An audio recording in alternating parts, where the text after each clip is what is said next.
Thank you very much indeed.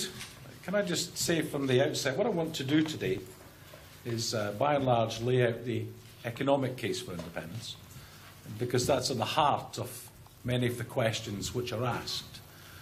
Normally on the doorstep it goes like this: can we do it? And they mean, can we do it economically? Can we stand on our own 2 feet? Will we thrive and prosper? And I will argue and hopefully explain why that's the case. And I'll do so by dismantling all the myths that the No campaign use and have been using my entire political life. Indeed, the same arguments from the same people today that we were hearing in the 1970s. That we're too poor, we're too small, we're too stupid, we're too subsidised, we're welfare dependent, we're public sector dependent, and of course that the oil is running out. So I will try and touch on all of those. But before I do, can I just say independence is normal. Most nations govern themselves, the nation states. We're not asking for anything which is unusual or exceptional. It's simply the normal powers that a Scottish government should have, that every other government on the face of the planet has. Control of all of the levers to make life better for all of the people who live in Scotland. And at its heart, it's fundamentally democratic. Why should it be the case that this ancient democratic nation gets the government its people elect 1 or 2 years out of every 4 or 5? With independence being a normal country, our people, the 5.3 million people from all backgrounds who live in Scotland, will get the government they elect 100% of the time, a profoundly democratic prospectus, and also one which is based on civic nationalism. I don't care about your colour, or your background, or your religion, or your ethnicity. You don't have to prove your family were on the losing side at the Battle of Flodden to be part of this community. We're all in it together in Scotland. 5.3 million of us. And our task in the Yes campaign is to turn an ancient democratic nation into a modern democratic state. Something I think few would disagree with. Before I start on the economics, though, can I just say I intend over the next year to be temperate in my language. I don't consider George Robertson to be an enemy, merely a political opponent. I don't consider his British nationalism to be a virus, as the Scottish nationalist creed was described by someone who should have known better yesterday. And I do shudder to think what goes through the dark recesses of the minds of the No campaign when they describe the legitimate and democratic aspirations of a nation as a virus. But not for nothing do the No campaign call themselves Project Fear. They say we're too small, too poor, too stupid, we're subsidised, we're welfare dependent. Let me give you some numbers. There are 2.5 million people employed in Scotland. 2.5 million. 78% of them work in the private sector. The figure in the third quarter of 1999 was 76.2%. I use that figure deliberately. It was after 18 years of Tory government and 2 years when the Labour Party were in power and stuck to the Tory spending plans. Even now, we have a higher proportion of our workforce in the private sector than we did in the third quarter of 1999. We are not public sector dependent on the largesse of tax pounds flowing from London and the UK Treasury. It was never true, and it certainly is not true today.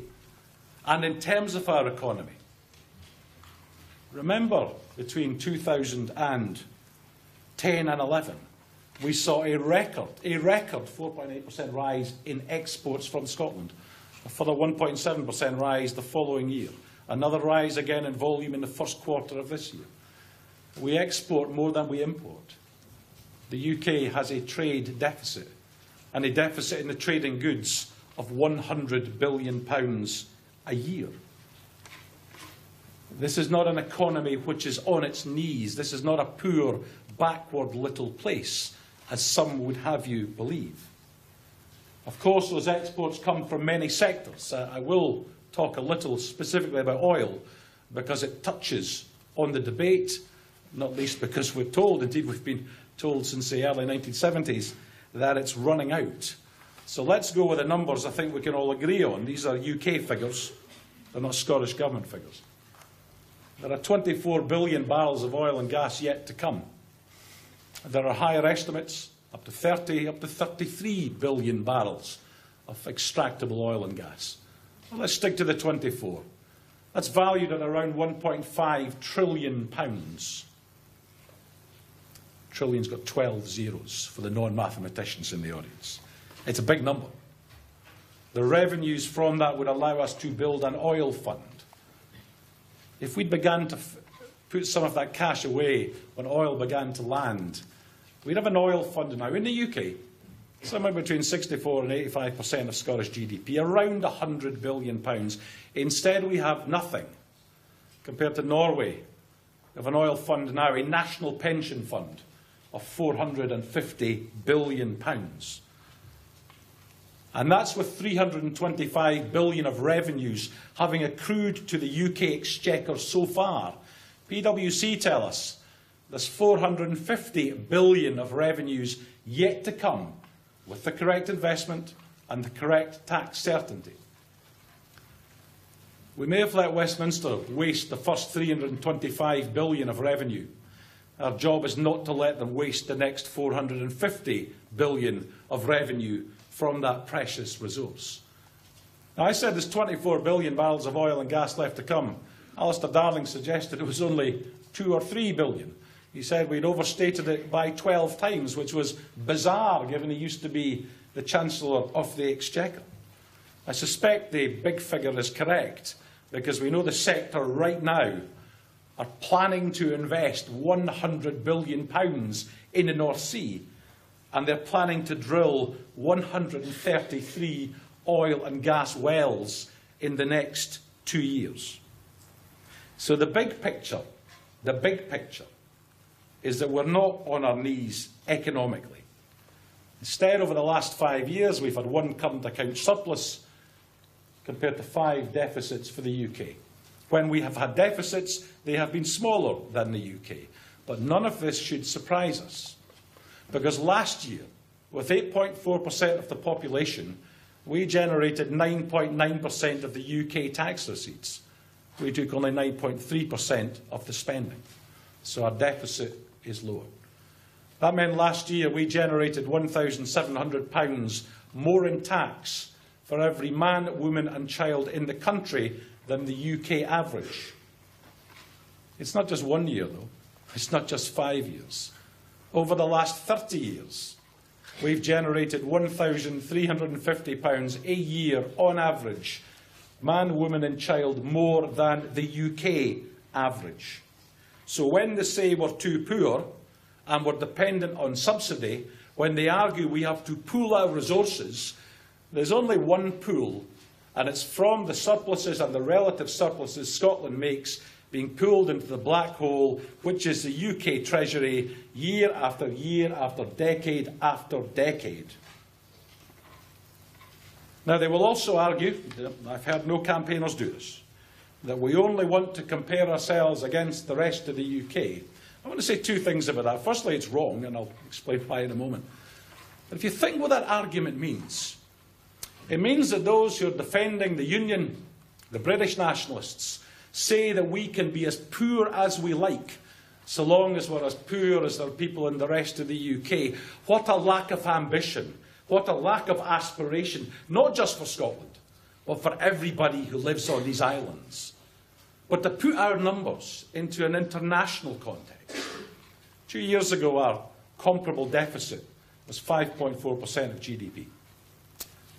And that was better than the 6.5% GDP average of the 36 advanced economies the IMF monitor.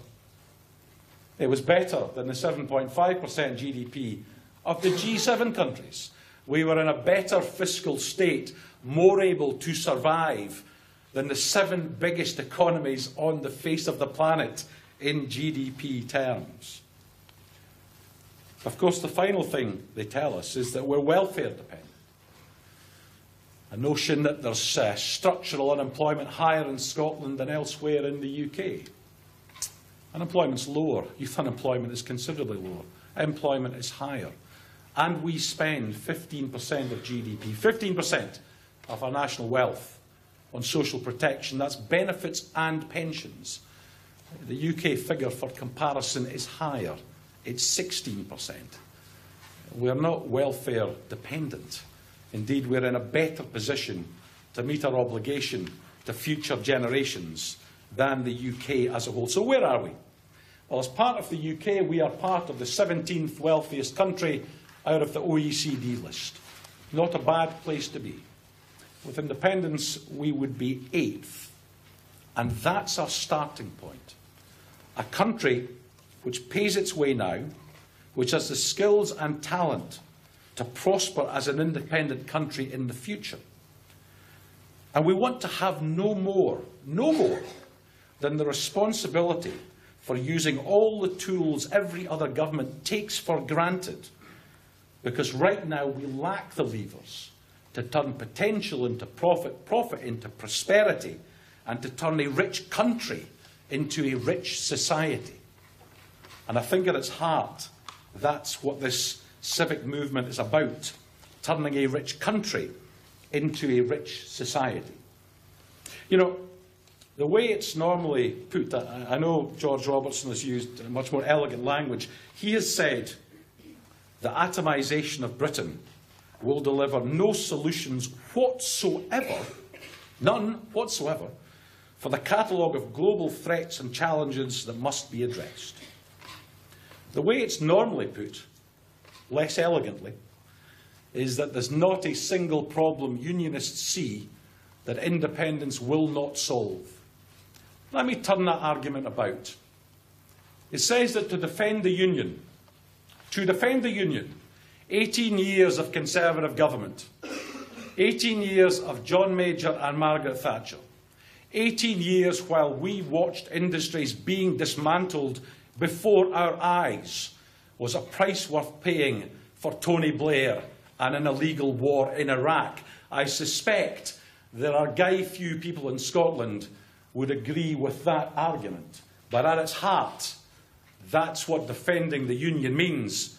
The right for governments we do not elect to do things that we do not want, including illegal wars, which were not certainly in my name. So, we have a referendum in a year's time. I believe that the economic case is strong. I believe the old scare stories, and that's all they were, of too poor, too small, too stupid, subsidy junkie, welfare junkie, public sector dependent Scotland, have been busted, well and truly busted. And I hope today and next year you vote yes. But more than that, and I'm glad there's a big audience here today, whatever conclusion you come to next year, don't listen to the scare stories from Project Fear.